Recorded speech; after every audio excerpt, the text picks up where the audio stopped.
Fais la couleur. Voilà.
Oh wow.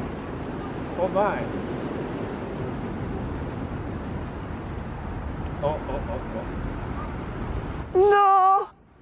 Questo è un casino.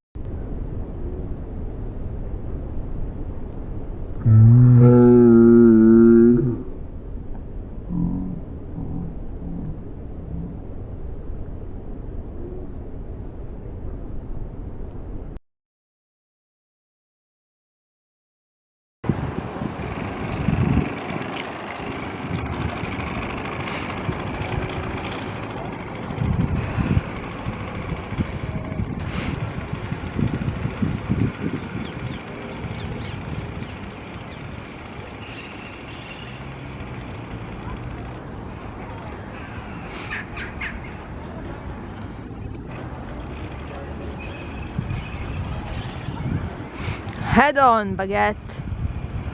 Apply directly to the forehead. Esatto.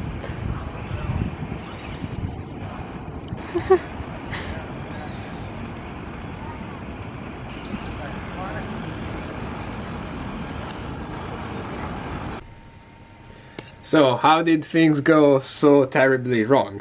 Well, first of all, this string I'm using for regulating the sail, it's really sticky, and I think it got stuck. So instead of regulating the sail was just stuck and powered by the wind. At that point, because the wind was too strong, I wasn't able to steer towards the wind, which is a way to unpower the sails, and instead the boat just went diagonally until eventually the wind was so strong to push it towards the wind and then down into the water. Because I have all the electronics above the waterline, this basically all this weight keeps the boat very stable when it's upside down. This is very unfortunate. Apart from that, it seemed to do reasonably as expected. I mean, we were able to recover the boat eventually. That's already a big plus. So I hope that in the next iteration it will perform better. So stay tuned.